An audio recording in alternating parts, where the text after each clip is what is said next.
तो झालावाड़ और संतरा दोनों एक दूसरे के पूरक के रूप में देखे जाते हैं, लेकिन अब झालावाड़ के किसानों को संतरा रास नहीं आ रहा है।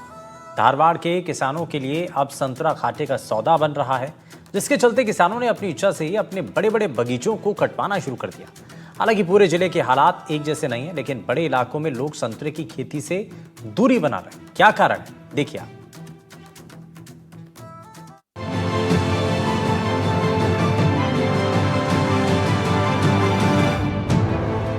झालावाड़ जिले का असनावर, अकलेरा क्षेत्र, भवानी मंडी और झालरापाटन के आसपास का क्षेत्र खासतौर पर बड़ी मात्रा में संतरे का उत्पादन करता आया है।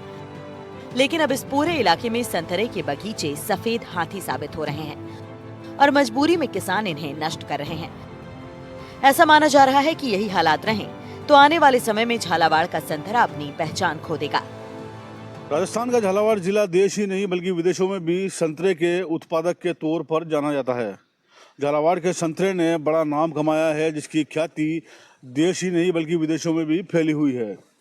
चाइना हो, चाहे बांग्लादेश हो, चाहे पाकिस्तान हो, चाहे अन्य देश हो, सभी झालावाड़ का संतरा खाते हैं। बड़े पैमाने पर यहाँ से संतरे को बाहर भेजा जाता है।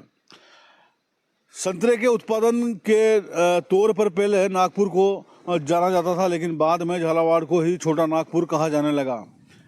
जो जानकार हैं वो ऐसा कहते हैं कि झालावाड़ के संतरे ने नागपुर को भी पीछे छोड़ दिया। अब हालात ऐसे हो गए हैं कि नागपुर में भी झालावाड़ का संतरा जाकर बिकता है। महाराष्ट्र हो, गुजरात हो, पंजाब हो, दिल्ली हो, चाहे कोई सा भी राज्य हो, जम्मू कश्मीर तक झालावाड़ का संतरा पहुंचता है।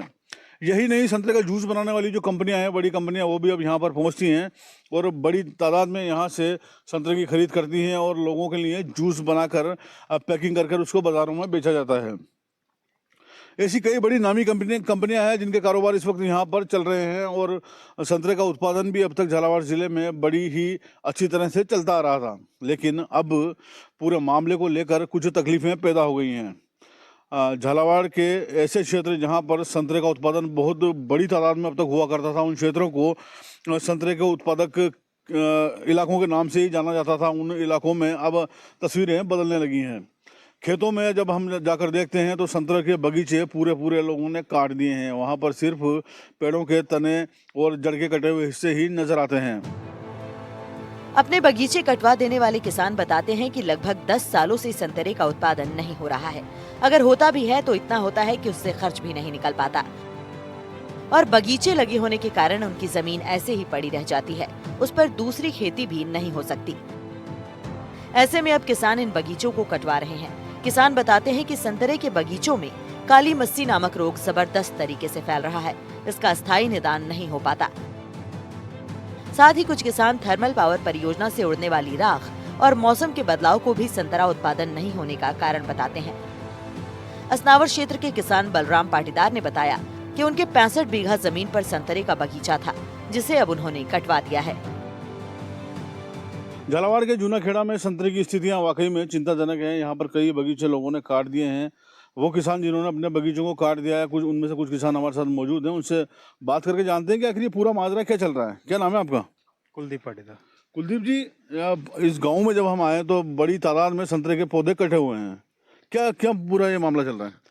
ये एक तो मौसम का इफेक्ट हो रहा है और जैसे काली मस्सी बीमारी जो लगी थी उससे एक तो झाड़ हो गए सारे पौधे और मौसम की वजह से वो आ भी नहीं रहा। कब से फल नहीं आ रहा? 8-10 साल से फल नहीं आ रहा।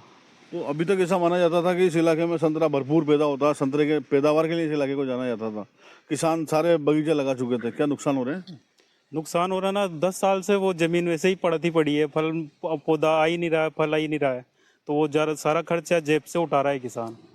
कितना नुकसान हो जाता है अगर जैसे पर बीघा की बात करें? जैसे बगीचा लगाया आपने और उसमें फल नहीं आ रहा, तो कितना नुकसान मान के चले? उसमें कम से कम भी 20-25 हज़ार रुपये तो खर्चा होता ही होता है और वो पैदा नहीं आ रही है, वो अलग है। फिर रख रखाव का 25-30 हज़ार रुपये तो खर्चा होता ही होता है उसमें। उसके बाद फलों का नुकसान और हो जाता है। उसके बाद वो जमीन पड़त पड़ी है, उसमें कुछ पैदा हो नहीं रही है। तो मान लें कि अब किसानों का अब संतरे से मोह भंग हो रहा है, छोड़ रहे हैं किसान धीरे धीरे? बिल्कुल छोड़ रहे हैं, सारे ही कट गए बगीचे। इस एरिया में तो लगभग 70-80% बाग कट चुके हैं। किसान और हमारे साथ मौजूद हैं। क्या नाम है आपका? बलराम पाटीदार।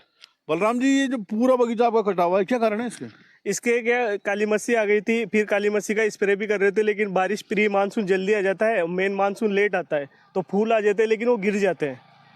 तो काली मस्सी जो बीमारी है इसका तो जो कृषि वैज्ञानिक है वो इलाज बताते हैं, उससे ठीक है। वो क्या, जैसे कि हमने कर दिया लेकिन हमारा आस पड़ोस वाला नहीं करेगा तो वापस काली मस्सी वैसे के वैसे हो जाएगा वो तो।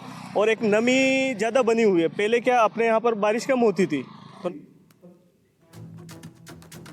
हमारी खास पेशकश में फिलहाल के लिए बस इतना ही। नमस्कार।